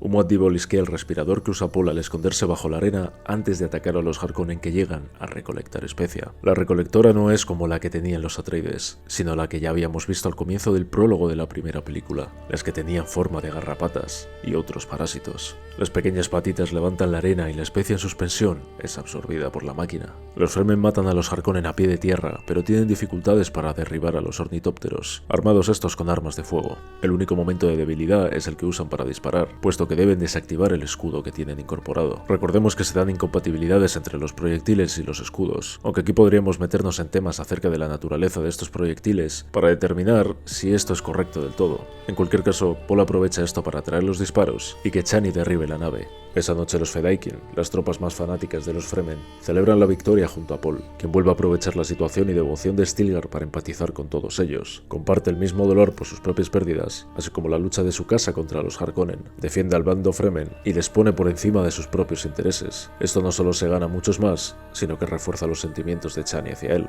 El grupo decide hacerle Fedaykin a él también, y Stilgar le apoda Usul como nombre para todo el conjunto de los Fremen. Usul quiere decir base, fundamento, con lo cual su intención es la de situarle como punto de partida, de referencia, para el futuro de su gente. Por otro lado, Paul debe escoger un nombre más cercano para su grupo, algo más coloquial e íntimo. Elige Muad'Dib por el ratón que tantas veces ha estado presente. A pesar de las risas del grupo, Stilgar entiende este nombre como poderoso, puesto que su sombra en la luna de Arrakis le da ese nombre, así como una constelación que sirve para guiar los caminos. El grupo celebra, y Chani parece dejar caer el último atisbo de reservas hacia ese extranjero. Por ello, tras desvelarle que su nombre secreto significa primavera del desierto y que este está relacionado con una profecía, le besa y da por iniciada la relación entre ambos. Aquí ocurre el primer plano de toda la película, cuando Chani hablaba de lo bello que era el atardecer en su planeta, de cómo la especia destellaba encima de la arena. Esto está ocurriendo aquí, justo en este momento. Pero hay 3 puntos importantes aquí. En primer lugar es que el nombre secreto de Chani está relacionado con una profecía que promete que llegará a un paraíso verde. Por lo tanto, cuando está junto a la profecía de Paul, que promete un líder que les llevará a dicho paraíso, esto adquiere más significado. En segundo lugar, y antes de esta escena, Paul se había quitado el anillo ducal porque ya ha encontrado el camino que buscaba. Esto se relaciona con la conversación con su padre en Caladan, pero no guarda el anillo porque se olvide de que es un Atreides, sino porque primero debe ser un Fremen. Y en tercer y último lugar, que Chani le diga que le puede enseñar los caminos del desierto reemplaza definitivamente la figura de Jamis, quien debería haberse encargado de ello según sus visiones pasadas. Esa línea temporal nunca llegó a materializarse, y esto lo comprobamos inmediatamente después, donde un montaje nos lleva a la evolución de Paul como Fremen. En ella vemos a Chani tal y como Paul la vio en sus visiones pasadas. Luego atacan cosechadoras Harkonnen de la misma manera que vimos en el prólogo de la primera película, solo que hay una diferencia. En aquel momento te dije que te fijaras en una persona, en Jamis. Aquí, a pesar de tratarse de la misma escena, ya no está. Todos estos momentos han sido puestos aquí con ese sentido de cierre y explicación. El determinismo que se planteó en un comienzo se ha destruido definitivamente. Los ojos de Paul se vuelven azules por el contacto y consumo constante de especia, con lo cual entendemos que ha pasado el tiempo. El barón Harkonnen aprieta a Ravan dado que este no es capaz de rechazar la guerrilla Fremen. El sobrino le espera asustado a las puertas de la sala, donde acaba de matar a 2 sirvientas, dando así un paso más en su propio declive. Paul sueña recurrentemente con una mujer que le lleva al sur y a la declaración de una guerra santa en su nombre. Si bien antes veía a Chani en estas visiones, en esta ocasión, como podemos intuir ligeramente o comprobar después, ahora quien ve es a su madre. Aunque Paul quiere usar a los Fremen para materializar su venganza, asimismo busca el bien para estos y rechaza la idea de una guerra a gran escala que acabe con la vida de millones de personas. Sin embargo, las visiones intrusivas no dejarán de hostigarle con esa idea. Si va hacia el sur, la guerra ocurrirá. Por el momento debe convertirse en un Fremen de verdad, y para ello debe aprender a cabalgar a un gusano de arena, a un Shai-Hulud. Fíjate en Chani, el pañuelo que lleva en la cabeza representa que está enamorada o embarazada según su cultura. Luego deberemos volver a fijarnos en él. Ella observa con nerviosismo cómo su ahora amante enfrenta a un gusano tan grande que nunca ha sido visto. Una prueba vida o muerte que todos deben afrontar, pero ninguno ha afrontado por primera vez de esa manera. Pero para lograrlo, primero Paul debe golpear el suelo para encontrar un tambor de arena, activar un martillador y desplegar los ganchos que usará para atarse a él. Cuando el Shai-Hulud atraviesa la duna sobre la que él se encuentra, Paul se abalanza sobre su cuerpo y usa los ganchos para levantar una especie de escamas protectoras que recorren su cuerpo. Al levantarlas, exponen partes delicadas del animal, representadas aquí como una suerte de orificios nasales, que le hacen girar sobre sí mismo para que dichas partes estén arriba del todo y no entren en contacto con la arena. Por eso no se sumergen cuando alguien les cabalga y por eso se nos muestra un plano que simula los orificios nasales. Es la manera que tiene la película de explicarnos por qué no se meten otra vez hacia abajo. Paul logra hacerse con el animal y cabalgarlo, lo que dispara el fervor de los testigos y le acerca más hacia el esperado Mesías. Chani observa dicho fervor con preocupación. Lo que acaba de ocurrir estaba no solo escrito como señal Stilgar, sino tallado en las paredes de los Siege, como en el que ahora vemos a Jessica recibir la noticia. Ella también ha cambiado. Su embarazo está cerca de su última etapa. Su piel se ha teñido de inscripciones, así como sus ojos del azul de la especia. Si recuerdas las primeras visiones de Paul en la primera película, cuando Jessica había tenido a su hija, su aspecto era muy similar al que tiene ahora mismo. Ella recibe la noticia con entusiasmo contenido, pero de inmediato lo usa para que los oyentes difundan la palabra, las nuevas del elegido que esperan. El norte de Arrakis ya cree en Paul, así que el objetivo ahora debe ser ir al sur, donde Jessica asegura que nacerá el Kwisatz Haderach. Y ojo con este momento, porque lo que vemos es el feto de su hija en el vientre, creando así ambigüedad. Chani dirige sus preocupaciones acerca de la figura en que se está convirtiendo Paul, achacando gran parte de la culpa a su madre. Al hablar con ella, quien pretende que la acompañe al sur, despierta su irritación. Para empezar, él no quiere reconocer que el sur traerá una guerra que no quiere, y lo paga con las supersticiones que han inculcado las Bene Gesserit del planeta. Madre e hija son conscientes de que él deberá ir tarde o temprano si quiere entrar en Arrakeen y derrotar al Barón Harkonnen, por lo que se marchan en esa dirección a seguir esparciendo la palabra del Mesías, hasta que él llegue. Pero antes de marchar hace mención a un tema importante, que Paul no debe anteponer sus sentimientos a la causa, algo que nos lleva de manera velada a la conversación con la doctora Kynes, donde él contempló la idea de casarse con la hija del emperador. Paul ahora está seguro de que la mujer de sus visiones, la que le llevaría al sur y a una guerra santa en su nombre, es su madre. Los constantes ataques Fremen sobre la producción de especia Harkonnen les llevan casi hasta las puertas de la ciudad del norte. Rabban, en un arrebato de ira y descontrol, dirige a las tropas en busca de sus enemigos con la intención de ser él mismo quien le ponga solución al conflicto. Lejos de ser así, la ofensiva resulta en desastre. Él es incapaz de dirigir al equipo, asesinando incluso al copiloto de la nave por pura desesperación, aunque sea luego uno de los suyos quien le salve la vida poco después. Un bombardeo a discreción sobre lo que creen que es un escondite Fremen levanta una humareda que solo les dificulta la visión, y esto es aprovechado por los Fedaykin para matar uno a uno a los Harkonnen y desatar el caos entre las tropas. Rabban, ante la visión de Muad'Dib, quien todos temen ya, aunque muchos quieran negar su importancia, huye hacia su nave y está a punto de ser asesinado por un Fremen que ha sido capaz de entregar su vida sin pensarlo. Este es el miedo de Rabban, algo que sus soldados jamás serán capaces de hacer por propia voluntad. La caída del Harkonnen es inminente. Una conversación del emperador y su hija Irulan nos revela que ella es una Bene Gesserit. La reverenda madre les acompaña mientras charlan, como si se tratara de una carabina, una vigilante que debe estar al tanto de todo lo que sucede.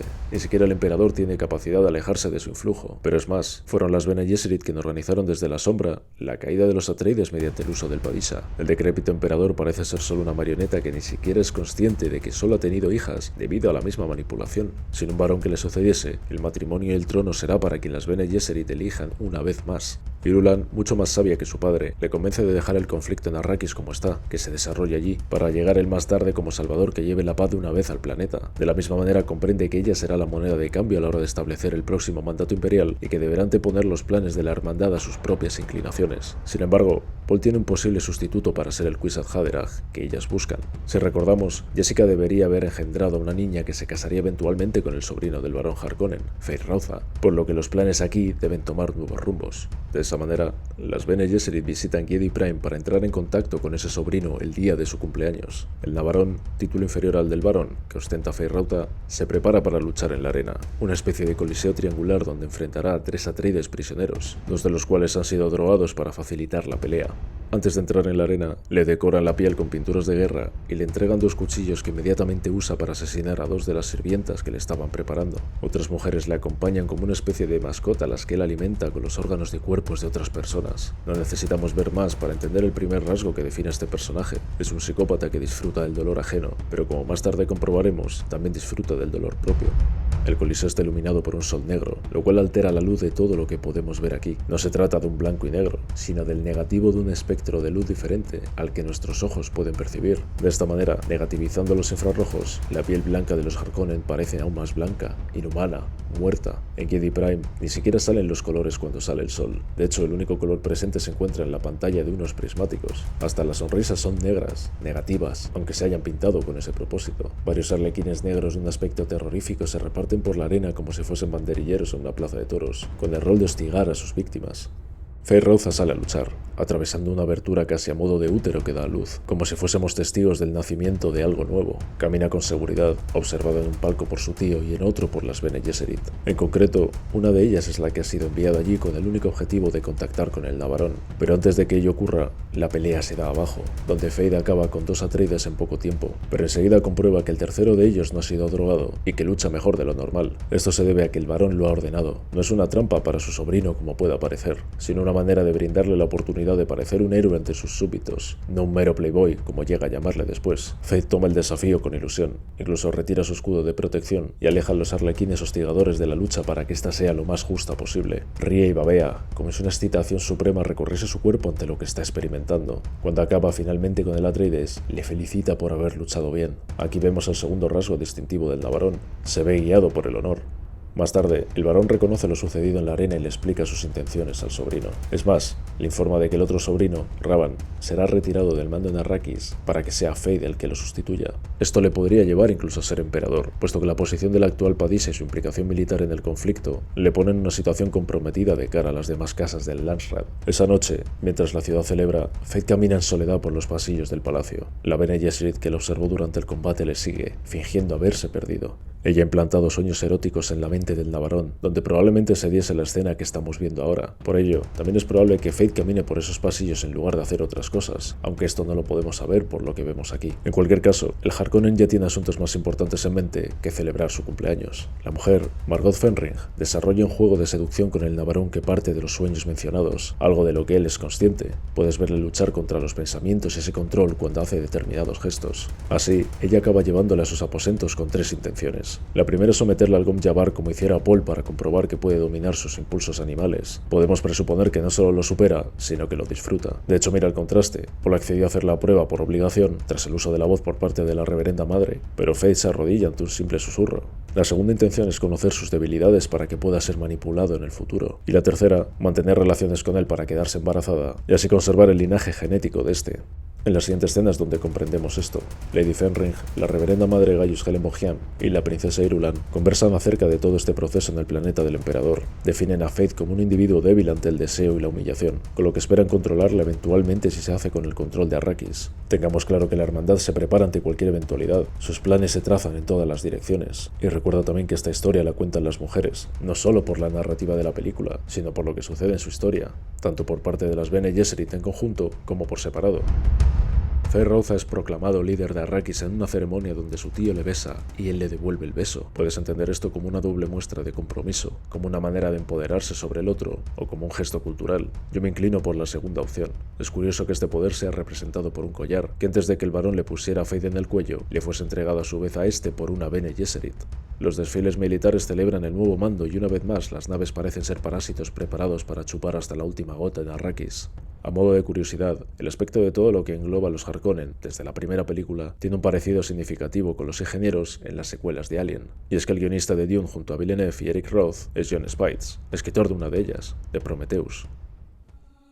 Para sorpresa de Paul, la siguiente emboscada Fremen es tendida a un grupo de contrabandistas, entre los que se encuentra Gurney Halleck. Sobrevivió al ataque Harkonnen de Arrakeen gracias a ellos y se quedó en Arrakis a recolectar especia con la esperanza de que algún día tuviese su oportunidad de vengarse. La recolectora que usan es como la que usaron los Atreides, con lo que se confirma que contaban con un equipamiento muy viejo. Paul reconoce a Halleck por sus pisadas, algo que ya comprobamos que era capaz de hacer la primera vez que les vimos juntos en Caladan. Desde este momento, la confianza de Chani en Paul comienza a ponerse en entredicho, algo que ella achaca a la presencia de Halleck. Las miradas de preocupación constantes no hacen sino reafirmar que en el fondo, Chani siempre teme que Paul le traicione. De hecho, cuando él dice acerca de Halleck que debe quedarse con ellos porque es familia, esto va más allá del simple afecto. Paul también en el fondo sigue siendo un Atreides antes que un Fremen. Como detalle, el instrumento que toca Halleck al principio de la escena es un baliset, algo que el soldado hace con tanta destreza como la lucha, según dicen. Lo más relevante de su encuentro es la revelación de la existencia de armas atómicas Atreides escondidas en Arrakis. Paul lo descubre tras confesar a su amigo sus preocupaciones acerca de ir al sur y desencadenar la Guerra Santa, algo que puede evitar con el uso de suficiente potencia de fuego. Las 92 ojivas se encuentran almacenadas en un lugar no muy escondido, pero demasiado evidente para ser buscadas allí. Gurney recalca el poder que ellas implican, despertando una vez más las reservas de Chani. Mientras tanto, Jessica llega al sur de Arrakis, donde visita un lugar donde se prepara el agua de vida que ella tomó una vez. Ella accede a este conocimiento entrando en el plano desde fuera del foco, un recurso que es usado más veces para dar a entender que el personaje descubre algo que no sabía, es decir, pasa de lo borroso a lo nítido, del desconocimiento a la información. Pues bien, aquí una mujer, la guardiana, toma un pequeño Sehulud que mantiene en cautividad y lo sumerge en un estanque de agua, para que una vez muerto pueda extraer de su interior el líquido azul al que llaman agua de vida. Esto es muy importante. El gusano no muere ahogado como tal, sino intoxicado por el agua. Los Sehulud tienen un curioso ciclo vital en el que al principio son un conjunto de larvas que drenan los lugares con agua para entonces convertirse en gusanos propiamente dichos. Cuando el gusano muere se desintegran esos organismos otra vez, cuyo conjunto forma masas que explotan por la actividad bacteriana, dando lugar a nuevos gusanos. Esto implica que la presencia de estas larvas en un ecosistema condena a este a la desecación, y que éstas dan origen a la especie. El ecologismo en Arrakis pasaría, como ya mencionamos anteriormente, por una eventual extinción o su exilio a zonas muy concretas. Por este motivo solo hay especie en Arrakis, porque solo en Arrakis hay gusanos de este tipo. A estas alturas, aunque la película nos explique, se comienza a comprender la conexión entre los Sehulud y la especie, entre el color azul de su bilis al morir y los ojos azules de los humanos expuestos a ella. Es que la especie se crea a partir de las explosiones por fermentación bacteriana que provocan las masas de los cadáveres de los gusanos. ¿Y te acuerdas de las naves de la Cofradía de Navegantes que tienen el monopolio y control de los viajes estelares gracias a la especie? ¿Recuerdas que aparecían gusanos también? Este es un punto clave para entender esta historia, pero por ahora, Dune parte 1 y parte 2 lo han ignorado absolutamente, así que volveremos a ello más tarde. Jessica usa la voz en la mujer para que, una vez Paul viaja al sur, ella le entregue ese líquido y él pueda beberlo. La madre de Paul está segura de que su hijo viajará tarde o temprano hacia allá y que pasará la misma especie de ordalía que sufrió ella para convertirse en el Kwisatz Haderach, que las Bene Gesserit esperan. Paul sueña con una visión en la que Chani muere abrasada tras una explosión, como uno de los posibles futuros que puede enfrentar. Al despertar se da una escena similar, pero Chani está a salvo. Sin embargo, es el Sietz Tabra el que es destruido en el horizonte por un ataque de artillería Harkonnen que destruye todo a su paso y derrite las rocas que protegen el asentamiento. Pero más importante aún, destruye el depósito de agua que había dentro, donde miles, si no millones de personas, habían aportado su líquido elemento al morir. El ataque ha sido generalizado en todo el norte y es obra de Feyd Rautha, quien ahora pone a Rabban al nivel del suelo, literalmente. De hecho, cuando Rabban entra en escena enfurecido, Feyd le pregunta qué hace ahí tan temprano, como una manera de burlarse ante alguien incompetente que no madruga, que no está donde debe, en el momento que debe. El ataque hace que los Fremen convoquen un consejo de guerra en el sur, por lo que todos los líderes son llamados, incluido Paul, a quien incluso Stilgar propone cederle su puesto dejándose matar por él. Paul, rechazando ambas, acaba buscando un momento de tranquilidad a solas, donde imagina a Jamis y las lecciones sobre el desierto que nunca llegó a enseñarle. Una de ellas consiste en cazar desde la duna más alta, confirmando de alguna manera para Paul que la única manera de atacar a los Harkonnen es desde la posición más ventajosa posible, y eso pasa por ir al sur. Tiene que beber el agua de vida para poder verlo todo, aunque esto conlleve una muerte y destrucción generalizada. Paul lamenta que hacer lo que debe quizás le haga también perder a Chani, pero ella asegura que mientras él siga siendo él mismo, eso no ocurrirá. Y es que ya lo hemos dicho, ella teme constantemente ser traicionada por él, que lo que cree se desvanezca ante un sueño nacido en otra tierra, para otras personas, pero no para su pueblo. Cuando la infantería Harkonnen asegura el Sietz Tabra, Feyd mata a la Fedaykin, que acompañó a Chani todo el tiempo tras haber mantenido una defensa heroica para que los demás huyesen al sur. Feyd hace mención al placer cuando la mata con un lanzallamas, pero es ambiguo, siente placer por el dolor ajeno, pero también piensa que la Fedaykin en ese caso va a disfrutar de la ejecución, y siente el acto como algo honorable, como una ejecución honorable, siente envidia. Los gusanos atraviesan el desierto hacia el sur, pero Paul se desvía del rumbo ligeramente para acudir al lugar donde su madre descubrió el origen del agua de vida. Allí, la guardiana vuelve a ser reticente pero cede en un juego de edición, donde dice dos frases en dos momentos temporales. Si tomas el agua morirás, si tomas el agua, verás. Ambas posturas son ciertas. Paul debe morir para poder ver. Muad'Dib toma el líquido azul y las visiones de todas las reverendas madres pasan ante él. Todo el pasado es absorbido para que así el futuro se desvele con nitidez. Si recuerdas las series de números con las que empezó este análisis, entenderás que cuantas más cifras tengamos por detrás, más precisa y acertada será la previsión de los que vengan después. Esto no solo aporta más precisión, sino que descarta información no válida a mayor velocidad. Pero el proceso por el que está pasando Paul también le lleva a ver las dunas enfrentadas a un gran mar, como si la terraformación de Arrakis se hubiese completado, y allí se encuentra su hermana aún no nacida. Es una mujer vestida con destiltraje que le habla y le asegura que está con él, que le ama, pero que debe saber una verdad terrible. Jessica llega también al lugar donde todo ha ocurrido y ordena llamar a los Fremen del norte para que acudan también allí. A quien quiere por encima de todos es a Chani, quien se enfurece ante el cuerpo inerte de Paul. Él, quien también ha sido adiestrado en las artes de las Bene Gesserit, lucha contra el veneno como lo hiciera su madre antes, por lo que ésta lo que quiere es justificar el despertar de su hijo con las profecías ya implantadas. En concreto, una dice que las lágrimas de primavera del desierto harán regresar de la muerte al Lisan al-Gaib. Por eso Jessica hace uso de la voz para forzar a Chani de que mezcle una gota de sus lágrimas con el agua de vida y se lo ponga a Paul en los labios. Este despierta ante las voces interiores de todas las Bene Gesserit que le animan a alzarse, como el ya Kwisatz Haderach. Todos los presentes se inclinan ante él, salvo Jessica y Halleck, quien no cree en esa religión. Paul agradece a Chani que le haya ayudado, pero ella le abofetea en cuanto se da cuenta de que no lo ha hecho por propia voluntad, ni tampoco por una buena razón. Paul sabía a lo que se enfrentaba, sabía las consecuencias de tomar el agua de vida y lo que iba a conllevar para el pueblo Fremen. La decepción de Chani acaba de comenzar. Jessica aparta la mirada de su hijo y la escena se tiñe de oscuridad. Así se hace una transición en la que se encuentran solo ellos dos en la sala. En un momento posterior, la estética y la música se torna similar a una que ya conocemos, por un dato que se nos revelará poco después. Tanto Paul como Jessica son Harkonnen, o al menos en parte, y es que Jessica es la hija del varón. Ninguno lo sabía antes, pero ahora deben afrontar ese dolor interno y usarlo en su beneficio. Paul ya es capaz de entender sus visiones y de distinguir los posibles futuros en función de los posibles presentes y el pasado dado. Con un concreto movimiento de mano, Paul decide a qué futuro quiere dirigirse. Paul llega al Consejo del Sur, donde los líderes se han reunido. Mosai Hulud atraviesa la arena a su espalda mientras camina encapuchado ante los que se agolpan en la entrada de la cueva. Uno a uno se van enfocando sus caras, porque ahora el Lisan al-Gaib debe hacer eso, convencer uno a uno a todos los que en el sur esperan su llegada con más o menos certezas. Su cuerpo pasa entre la multitud, haciéndose hueco. Cada rostro es importante, pero son miles las personas que se encuentran, y por eso Paul tendrá que convencer a todas de una vez.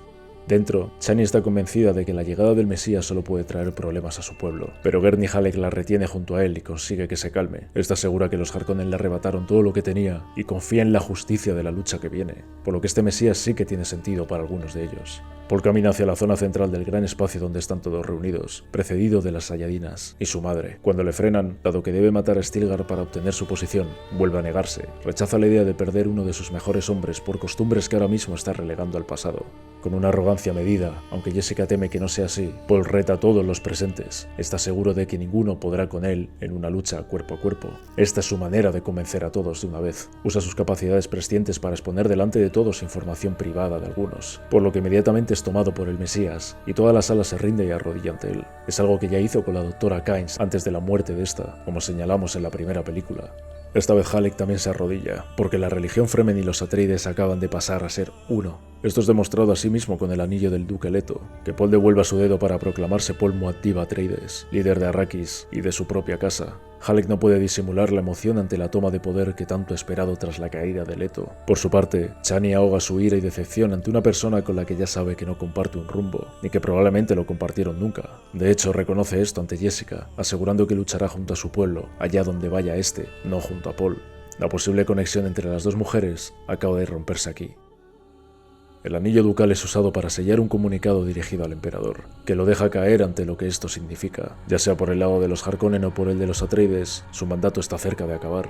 Irulan conversa con la reverenda Madre Gaius acerca de lo que supone este desafío, descubriendo que fueron las Bene Gesserit quienes organizaron todos los sucesos desde el comienzo y que la casa Atreides dejaba de interesarles tras 90 generaciones moviendo la línea genética. El proceso de eugenesis no ha fracasado, pero la supervivencia de Paul y Jessica y la venida anticipada del Kwisatz Haderach ha movido todo el panorama político de una manera que no se esperaba. La presencia del ejército imperial es ahora inevitable en Arrakis y de ese modo llegan las legiones Sardaukar y la propia corte imperial hasta el planeta. Es más, Irulan llegará como trofeo del que salga ganador allí, porque no importa lo que ocurra, el emperador Padishah será derrocado.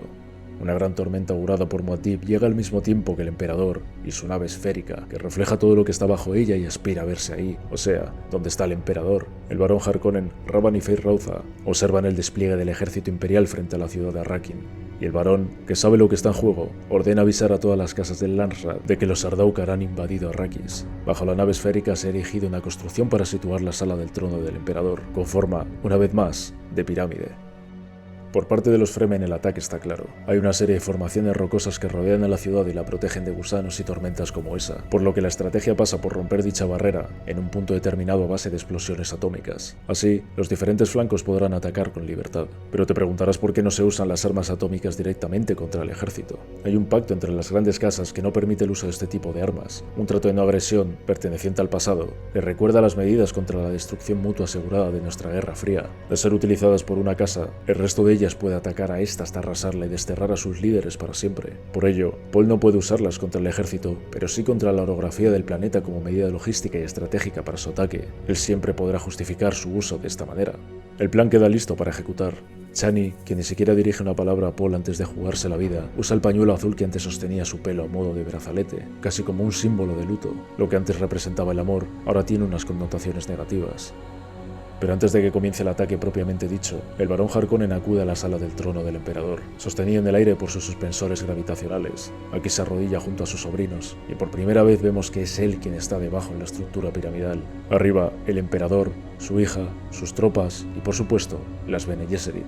Abajo, los Harkonnen. La oscura sala solo es iluminada por una enorme cruz azul de luz que no solo crea un eje arriba-abajo, sino otro horizontal de separación entre el poder y la dominación. Aunque los Harkonnen son sinceros a la hora de hablar de Muad'Dib y de su ignorancia, la ira del emperador provoca que un Sardaukar rompa el dispositivo que mantiene al varón erguido y flotando, y este cae al suelo. Su piel, su grasa, todo su peso, cae por la gravedad y su aspecto cambia totalmente a cuando estos suspensores le mantenían en el aire. Feyd no se sorprende, disfruta, pero Ravan se altera. La participación de cada sobrino en esta escena muestra muy bien dónde se sitúa cada uno respecto a la situación que afrontan. Es más, cuando el ataque comienza, Feyd se muestra curioso, mientras que Ravan directamente huye de la sala.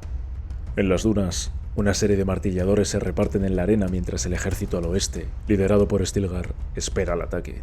En su bandera Fremen también ondea el símbolo de los Atreides. En el norte, Paul envalentona a las tropas fundamentalistas con gritos de guerra y 3 misiles atómicos son lanzados contra la formación rocosa del oeste, destruyéndola y arrasando todo ese flanco. Las tropas Sardaukar, aunque no hayan recibido el ataque directamente, han tenido bajas e intentan encontrarse entre un mar de arena formado por la explosión y la tormenta. Avanzan hacia la brecha en la roca, cuando la tierra que pisan comienza a vibrar y 3 enormes Sai-Hulud, cabalgados por los Fremen, aparecen ante ellos. Ahora sí, el ataque se da por comenzado y los 3 flancos son cubiertos por todas las tropas Fremen. En el bando de Chani, este ejecuta una serie de movimientos que recuerdan a las visiones de la primera película, donde era Paul el que ejecutaba estos movimientos y el que lideraba la Guerra Santa que temía.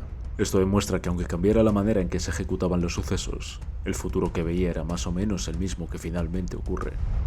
La ofensiva no tarda en llegar a las puertas de la sala del trono, donde todos se agolpan en grupos defendidos por unos cuantos Sardaukar que caerán pronto. El varón observa el trono vacío e intenta subir las escaleras que lo separan de él, en un último intento por lograr el poder que ansía. Feyd mantiene su curiosidad e incluso disfrute, sobre todo cuando las puertas de la sala son derribadas y entra una horda de Fremen liderados por Paul. Feyd y él, quien son primos, cruzan la mirada, donde la del Harkonnen es divertida y muestra entusiasmo por lo que pueda ocurrir a continuación. Paul sabe ya a quién acaba de mirar, pero no se detiene. Avanza hacia las escaleras cubierto con sus paños y armado con su cuchillo Kris. Saluda a su abuelo el varón y le atraviesa el cuello para darle muerte como a un animal. El escudo del anciano poco puede hacer ya, aunque así fuese cuando le salvó de Leto y su gas mortal. Feyd no puede disimular la excitación que experimenta ante el acto violento que atestigua. La sala y la corte han sido tomadas como rehenes. En Arrakeen, la ciudad, Halleck arrasa a las tropas Harkonnen en la noche hasta dar muerte a Ravan, dando así por finalizada la caída de su personaje, quien estaba a punto de huir una vez más. Por otro lado, los Fremen se deshacen de los cadáveres incinerando grandes pilas donde se amontonan. Al comienzo de la película guardaban su agua, que aunque estuviera llena de impurezas y químicos, les era de utilidad. Ahora el desperdicio es total y absoluto. El nuevo sol llega y el cadáver del varón es devorado por hormigas en el desierto. Recordemos que él mismo ordenó que se lanzara Paul y a su madre al desierto para que murieran de esa manera o de cualquier otra. Las hormigas, como los miles de Fremen que parecía que no estaban ahí, debajo de la tierra, recorren el cuerpo y se adentran en su interior, como si fuera un escondite o una cueva en medio de la duna. En la sala de mando en Arrakeen, una silla con el emblema Atreides es colocada convenientemente para que Jessica tome asiento. Los Fremen se dan la enhorabuena por la victoria, y Chani observa cómo llega Paul junto a su séquito de hombres. Observan el cielo, donde diversas naves de combate se reparten en el firmamento. Son las grandes casas. Han llegado tras el aviso del barón Harkonnen. La respuesta por parte de Paul es contundente. Si se les ocurre atacar el planeta, los Fremen destruirán las reservas de especie a base de misiles atómicos. Chani asegura que esto no ha acabado aún. Sabe que es el principio de un enfrentamiento que no tiene fin, y está lejos de salvar a su pueblo. Por su parte, Paul le promete amor eterno, con la esperanza de que entienda lo que va a pasar a continuación. Se da paso a los rehenes, que entran seguros de que las casas del Landsraad son suficiente razón para que Paul se detenga. La reverenda madre Gaius Helen Mohiam se dirige a este con arrogancia, pero Paul usa la voz en ella como ella hiciera con él para que se calle. Ella entiende que él ha pasado por el rito de agua de vida y ha accedido a los poderes del Kwisatz Haderach, expresándolo con una palabra: abominación. Feyd se muestra sorprendido ante semejante muestra de poder. Para él, Paul es un rival al que merece la pena enfrentar. El emperador no se amedrenta, pero Paul le exige las condiciones que él cree conveniente. Esto es, que se casará con Irulan, la mantendrá a salvo y tomarán juntos el mando del imperio, lo que por otro lado acaba de destruir totalmente a Chani. Pero de la misma manera, el emperador debe pagar por lo que hizo a Leto. El anciano se excusa en la debilidad del padre de Paul y cómo se dejaba llevar por los sentimientos. Pero Muad'Dib hace oídos sordos y le deja elegir entre la lucha por su cuenta o ser representado por un campeón. Feyd no necesita escuchar nada más para presentarse ante Paul como su rival, y ambos se enfrentan. Los dos primos muestran cortesía al recitar que tu cuchillo se astille y se rompa antes del combate.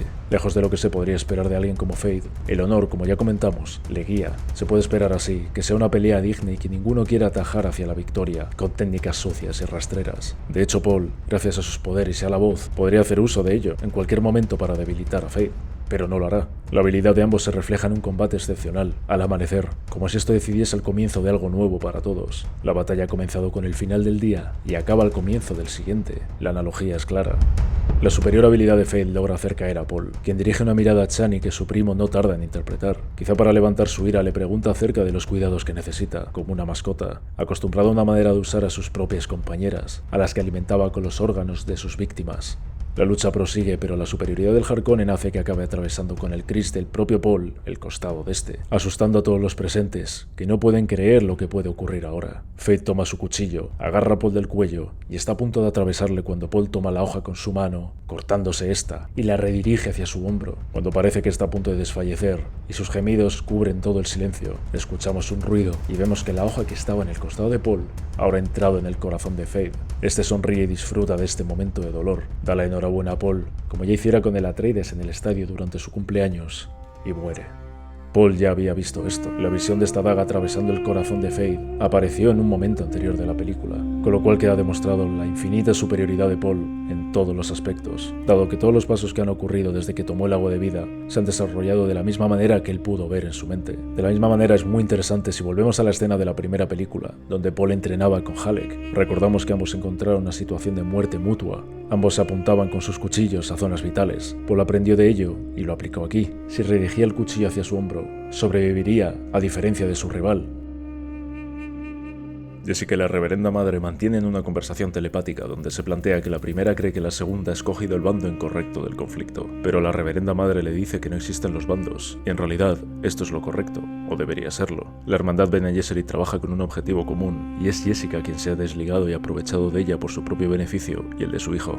La profecía les ha estallado en la cara, porque ellas también son víctimas de su propio Mesías. Que empaticemos con la causa de Paul no quiere decir que su llegada al poder sea beneficioso para el conjunto de la humanidad. De hecho, ese es uno de los dilemas a los que él se ha enfrentado durante las dos películas. Una suerte de lucha contra un destino que no está escrito, pero que parece inevitable.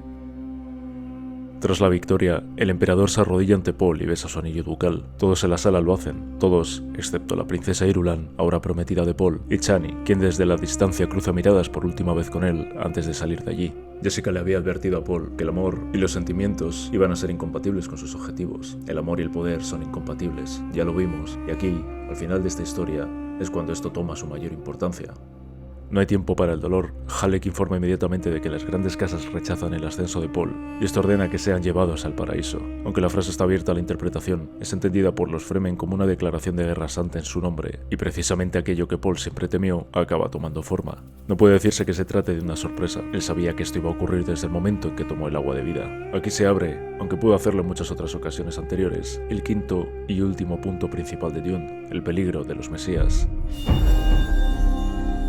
La historia entera es una advertencia sobre los peligros que hay detrás de los grandes líderes de culto, de cómo los ideales detrás de ciertos individuos llevan a millones de personas a matarse o morir por algo que nunca fue más grande que ellos. Por eso, aquí la película acaba en las puertas del terror, donde Paul deberá guiar por la senda correcta a sus subordinados o dejar que el fuego arrase con todo lo que conocía hasta ahora.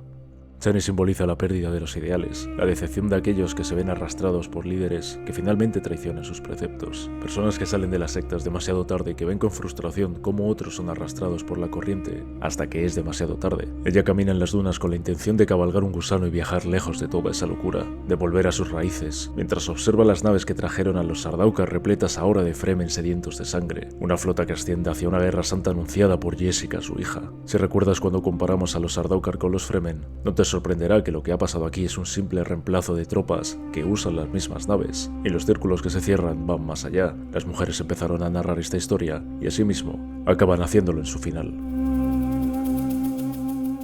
Es así como acaba esta segunda parte de Dune, con la evidente intención de que haya un Dune parte 3. Sin embargo, el desarrollo de esta a día de hoy es una incógnita. Debes saber, si no has leído los libros, que hemos recorrido ya todos los hechos de la novela original de Frank Herbert, por lo que una tercera parte se situaría en los sucesos ocurridos en la segunda novela, El Mesías de Dune. Veremos lo que esta hipotética continuación depara y cómo se desenvuelve este nuevo universo paralelo al que ya creó Herbert hace 6 décadas. Porque hemos de ser conscientes, lo que hemos visto ya es algo que se desvincula de la historia original y debe ser analizado como tal. Los libros ahora solo pueden complementar la información. Los errores y aciertos de las películas serán solo fruto de los nuevos creadores. De hecho, si olvidamos las novelas, Dune parte 1 y 2 son a grandes rasgos historias coherentes con su propia narrativa que han desarrollado de manera excepcional una nueva manera de hablar de la ciencia ficción y la fantasía. Son un hito en la historia del cine y el tiempo las colocará en el lugar de las que son merecedoras. No obstante, he de comentar brevemente algo que concierne a lo que hemos visto y que no solo difiere del libro, sino que ha sido ignorado de manera intencional.